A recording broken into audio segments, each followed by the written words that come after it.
Effective ball tracking is one of the most important parts of developing a consistent two-handed backhand. But as you might have noticed, it's also one of the hardest skills in tennis.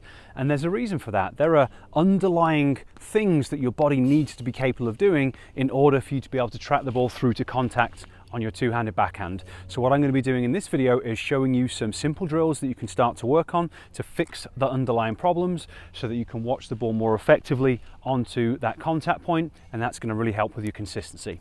I hope you enjoyed the video. If you do, it'd be great if you could give me a thumbs up, and if you haven't subscribed to my channel before, I would also really appreciate it if you could do that as well.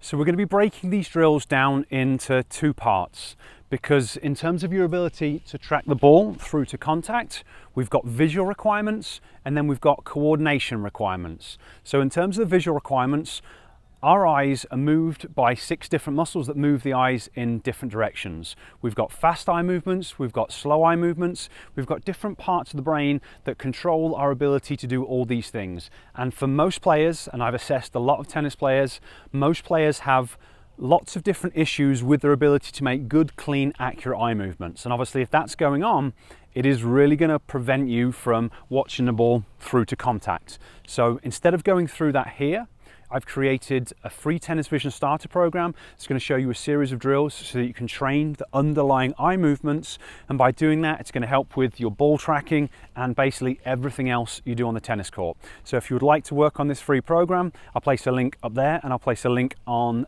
down in the description so that you can start to work on it. Because what I want to focus on in this video is more the coordination drills that we're going to be working on. And for the first one, I'm going to place the racket down, because what we're going to be training you to do is to keep your head stable through contact. So you have to train your ability to get your body used to your head and your shoulders moving in opposition. So I'm looking at the camera lens, you can do this looking in the mirror. The aim is to try and keep your head roughly straight, or as straight as you can, and just get used to rotating in opposition. Because when I'm hitting my two-handed backhand, my shoulders and torso are rotating forwards, my head is rotating to turn to the side, and I'm going to be trying to maintain that head and visual stability through contact. So we're going to start to train that here. So this is a nice simple one that you can do anywhere. Now we're going to be working on a series of shadow swings with progressive difficulty, but your focus is just the head stability. So all I care about is your ability to keep your head stable through contact. And we're really going to exaggerate this. So I'm going to start nice and slow. I'm looking down the court because that's where the ball's coming from. I'm rotating through my shot. At the moment, just hitting out of a neutral stance. I'm going to keep my head lined up with that contact point and finish off my shoulder rotation. And you're just going to exaggerate it. So we're training the ability for your body to rotate in one direction and your head to rotate in the other direction, because this is an unusual skill that most people don't have the coordination to do, which is why it really doesn't work when you're out on court.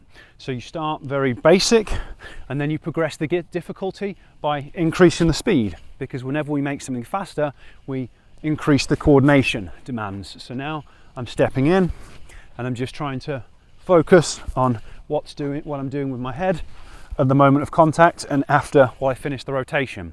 And then after that, we can start to be more dynamic with it. So maybe I'll step in and allow a bit of a pivot. So now I'm stepping in, my momentum's carrying me forwards, but I'm still leaving my head in this position.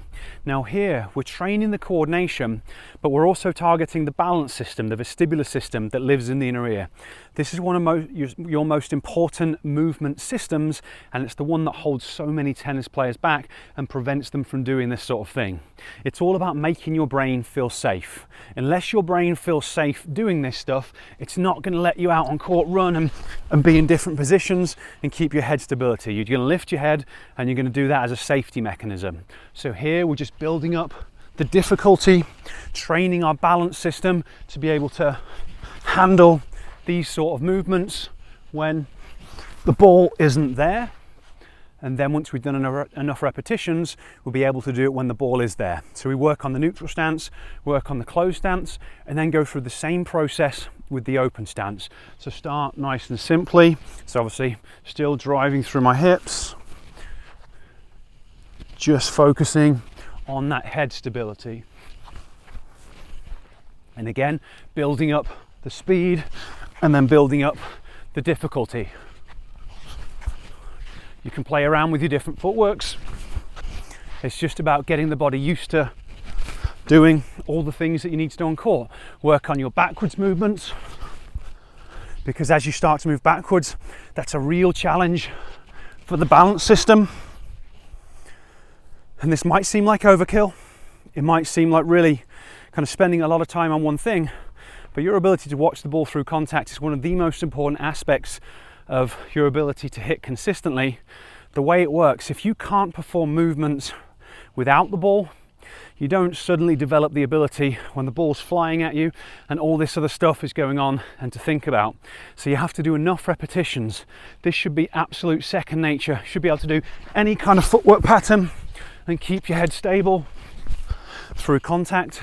And when you've done enough repetitions, it'll just start to happen naturally on court, especially if you combine it with addressing those underlying visual skills so that your eye movements are way more effective. And then the final piece that goes along with this is the way that you practice on court, because we've worked on the vision, we've worked on the coordination. What we also need to do is make it a priority within our practice. Our brains can only cope with so much information all in one go. So if you're trying to work on your split step, your footwork, your unit turn, your swing path, you know, what's going on with your wrist, your follow through, all this stuff, and hoping that you're going to be able to watch the ball through to contact, it's not going to happen. It's too much for your brain to think about. You have to prioritize things. And if what you need to do is work on this visual stability, make it a priority within your practice. Every single ball that you deal with, focus on watching the flight of the ball and trying to rotate your head through contact. Now, how exactly should you watch the ball? I honestly believe that you don't need to worry about it too much. I've read books where they break this down, that you should do this and you should do this and you should do this. But my own experience was anything that I used to try didn't work because my visual system, my coordination wasn't good enough. Whereas now that my visual system and coordination works at a higher level, all I think about is just watching the ball through to contact. So literally trying to line my head up. So maybe I can see it bounce some of the time. Maybe sometimes, you know, I don't quite see the bounce and my eyes skip forwards from just before the bounce to just after the bounce. I think that's a lot of fine detail that you don't necessarily need to go into, because if you get your systems working better, you get your coordination working better, and you really focus on developing the habit of following it with your head and trying to watch it hit the bed of the strings, I think that's going to take care of a lot of stuff and you'll be very pleasantly surprised. So hopefully this video has been useful to you. If it has, always appreciate a thumbs up. Any comments about what we've talked about, I would love you to leave them down below, and I'll catch you next time.